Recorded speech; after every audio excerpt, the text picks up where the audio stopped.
हाय बेचारी बहू। सरिता की शादी एक अच्छे परिवार में हुई है। उसका पति रोहन उसे बहुत प्यार करता है। घर में उसकी सास शांति और ननद मीनाक्षी भी है, जो सरिता के किसी काम में दखल अंदाजी नहीं करती।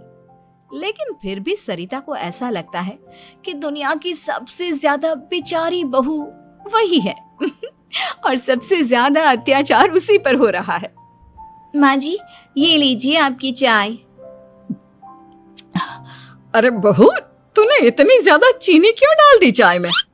हाय हाय माँ जी, मैंने तो उतनी ही मीठी बनाई है जितनी मीठी आपको पसंद है।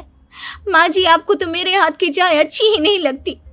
जब देखो कुछ न कुछ कमी निकाल ही देती हो। अरे बहू, तू एक बात के पीछे ही पड़ जाती है। मैंने ऐसा कब कहा कि तू रोज चाय खराब बनाती है? सरिता अपने कमरे में चली जाती है और फोन उठाकर अपनी माँ से बात करती है। हेलो माँ, कैसी हो आप? क्या कर रही हो? मैं तो ठीक हूँ, पर तू बता, तेरा मूड कैसा है? तेरी आवाज से लग रहा है कि कुछ तो हुआ है तेरे ससुराल में। अरे क्या बताऊँ माँ, यहाँ तो हर समय मेरे साथ बहुत बुरा व्यवहार होता है। मैंने अपनी सास के लिए इतनी अच्छी चाय बनाई, लेकिन मेरी सास चाय पीते ही मुझे 4 बातें सुना दी। बेटी, तू इतनी छोटी छोटी बातों पर ध्यान ही क्यों देती हो? तुम्हारी सास ने कुछ बोल भी दिया तो क्या हो गया? वो बड़ी है ना तुझसे। माँ ने इतना समझाया, लेकिन इस बात का सरिता पर कोई असर नहीं हुआ। अपनी बेचारी बहू की छवि वो बदलना ही नहीं चाहती। अगली सुबह सब नाश्ते की टेबल पर बैठकर नाश्ता कर रहे थे, तभी सरिता ने अपने पति से कहा, सुनिए जी, मुझे ना आज बाजार से कुछ सामान लेकर आना है। आज आप ऑफिस से आने के बाद मुझे लेकर चलना ना। भाभी, मुझे भी कुछ किताबें खरीदनी है। आप दोनों जा ही रहे हो तो मेरी किताबें भी ले आना। लो, अभी तो बात ही की है बाजार जाने की, तो एक फरमाइश आ गई। माँ जी, आप भी बता दो कुछ, और हाँ, मोहल्ले वालों से भी बोल दो अगर वो कुछ मंगवाना चाहते हो तो। बेचारी मीनाक्षी अपना सा मुंह लेकर रह गई। ये सब देखकर रोहन से चुप नहीं रह गया और वो गुस्से में बोला, सरिता, क्या हो गया है तुम्हें? मीनाक्षी ने तो सिर्फ किताबों के लिए बोला है। तुम्हें मीनाक्षी से इस तरह से बात नहीं करनी चाहिए। माफी मांगो उससे अभी। क्या? मैं माफी मांगू?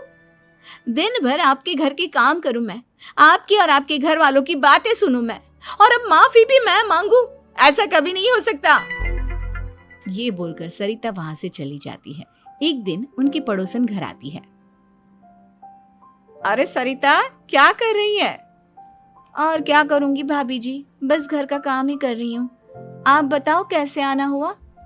अरे मैं तो तुम्हारा हालचाल पूछने आई थी, लेकिन तुम तो बिजी लग रही हो। कोई बात नहीं, मैं बाद में आ जाऊंगी। और क्या करूं भाभी जी, जब से शादी होकर आई हूँ ना, बस काम ही कर रही हूँ। और इस घर में ना कोई मेरी कदर नहीं करता। पति है जो बस घर से ऑफिस, ऑफिस से घर। ननद को तो कॉलेज से फुर्सत नहीं।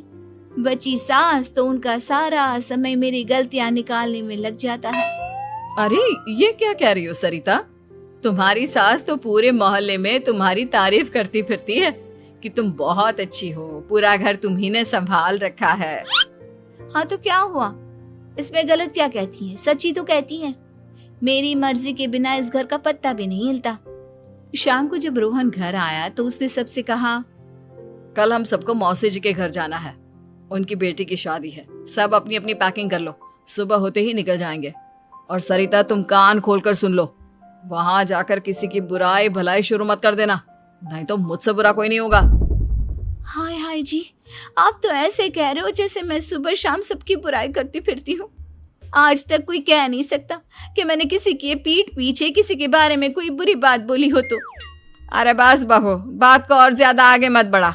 हमें सब पता है तो हमारे साथ क्या व्यवहार करती है।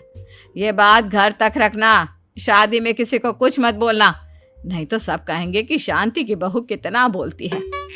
हाँ हाँ, सब कुछ तो मैं ही बोलती हूँ ना। आप लोग तो हर समय फूलों की बारिश करते रहते हो मेरे ऊपर। सारी गलती मेरी है जो मैं इस घर में आई। सबका कितना ध्यान रखती हूँ, लेकिन फिर भी मेरी तो आप लोगों की नजर में कोई कदर ही नहीं है। अगली सुबह सब लोग मौसी जी के घर पर चले जाते हैं। वहां पर शादी का माहौल होता है, सब जगह चहल पहल होती है, बहुत सारे मेहमान आए हैं। सरिता को वहां बहुत अच्छा लग रहा है। वो अपने मन में सोचती है, यहाँ कितना अच्छा लग रहा है, कितनी रौनक है। मैं यहाँ किसी से ज्यादा बात नहीं करूंगी। अगर मेरे मुंह से कुछ ऐसा वैसा निकल गया तो रोहन जी तो मुझसे गुस्सा हो जाएंगी।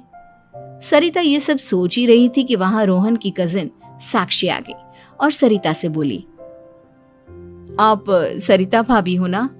जितना आपके बारे में सुना था आप तो उससे भी ज्यादा सुंदर हो। हाँ वो तो है, मेरी सुंदरता की तारीफ सब करते हैं। मेरे मायके में तो सब यही बोलते हैं कि रोहन जी की किस्मत बहुत अच्छी है जिन्हें मैं मिली। लेकिन आप कौन है? मैंने आपको पहचाना नहीं। मैं रोहन भैया की कजिन हूँ। आपकी शादी पर नहीं आ पाई थी ना, इसलिए आप मुझसे मिली नहीं कभी। शांति मौसी और मीनाक्षी आपकी बहुत तारीफ करते हैं। क्या कहा तुमने? मेरी तारीफ? कभी नहीं।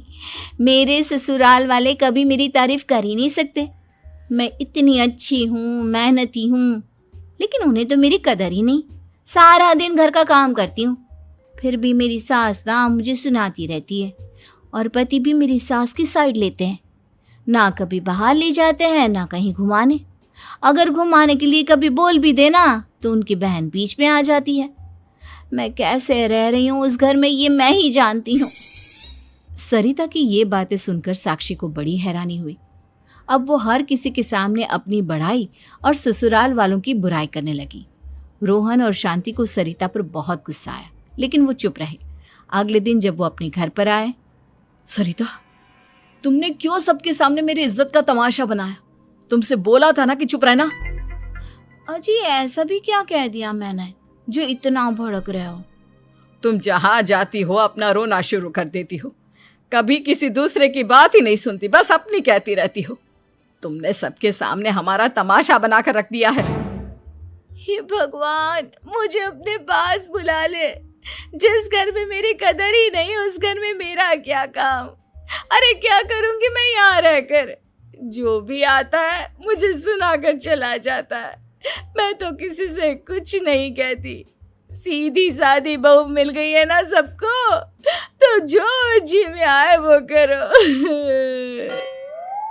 सरिता ने अपने आगे किसी को कुछ बोलने ही नहीं दिया और उस दिन भी उसने सबके सामने खुद को बेचारी बना ही दिया। अगले दिन मीनाक्षी कॉलेज के लिए लेट हो रही थी, इसलिए वो हर काम जल्दी जल्दी कर रही थी। अपना नाश्ता लेने किचन में गई और पतीले में रखे गरम दूध को गिलास में डालने लगी। दूध का पतीला उसके हाथ से छूट गया और गरम गरम दूध उसके हाथ पर गिर गया। ओए माँ, हाय मेरा हाथ, माँ मेरा हाथ जल गया। मीनाक्षी की आवाज सुनकर सरिता दौड़ती हुई आई। ये क्या किया तुमने?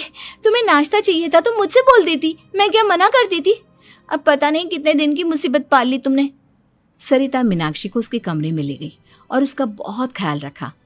उसका इस तरह से ख्याल रखना शांति और रोहन को थोड़ा अजीब लगा। माँ, सरिता के दिमाग का भी कुछ पता नहीं। कल शादी में सबको इतना कुछ बोल कर आई है हमारे बारे में, और अब मीनाक्षी की कितनी अच्छी देखभाल कर रही है। ये ऐसा क्यों करती है? बेटा, तेरी बीवी की ना आदत हो गई है सबके सामने खुद को बेचारी दिखाने की, और आदत इतनी जल्दी नहीं बदलती। जब ये बोलना शुरू करती है तो रुकने का नाम ही नहीं लेती, इसलिए इसे पता ही नहीं चलता कि ये किसके सामने क्या बोली जा रही है। लेकिन दिल की बहुत अच्छी है। हमें भी अपना दिल बड़ा करके ये जैसी है इसे स्वीकार करना चाहिए।